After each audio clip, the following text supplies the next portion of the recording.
In the graphic memoir Stitches, written by David Small, we first see David as a little boy, oblivious to the realities of his own family. Throughout his adolescent years, he discovers the secrets upon secrets that his parents have concealed, causing him to abandon the ways of his family and create a path of his own. David shows us how one's perspective of the world changes when foundations are shaken and self-discovery is the only solution. David's first experience of significant change occurs during his second surgery, when his vocal cord is removed and he loses his voice. The night before the surgery, his mother surprises him with a visit.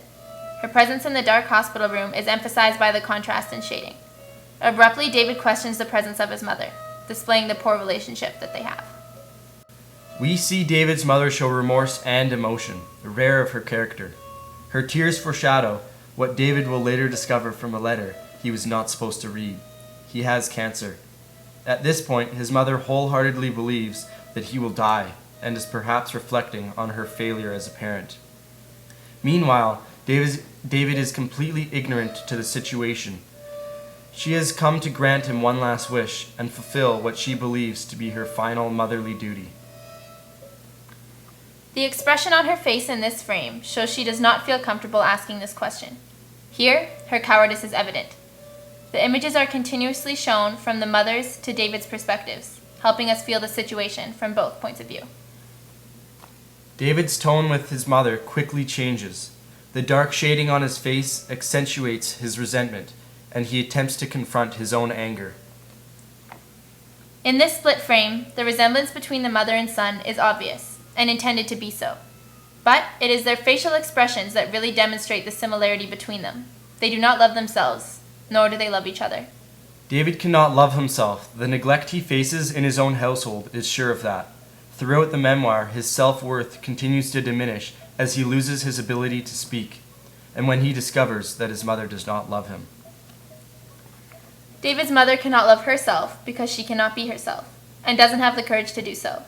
Later, David learns of her secret homosexuality and becomes aware of the abuse that she was raised from. After she leaves the hospital room, 3 frames of David are shown, progressively focusing in on the clock behind him. To David, the clock sounds indicate how alone he really is, while to David's mother, the clock sounds would indicate the little time that David has left. Thus, David Smalls shows how time itself means different things to different people, depending on one's perspective. 4 rotating close-up frames of David's face show him being wheeled on a hospital stretcher, and as the light begins to replace the shadow, we can see he is going into the operating room. These next few frames show us the muddled blackness that come along with anesthetic. Here we see David spiraling into oblivion and nothingness. His thoughtless darkness transitions into hazy images of his own face, most importantly, his mouth.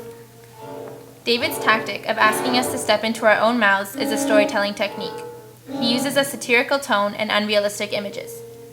He shows us the life-altering effect of his major surgery in such a way that the form of his storytelling completely contrasts the content of the story.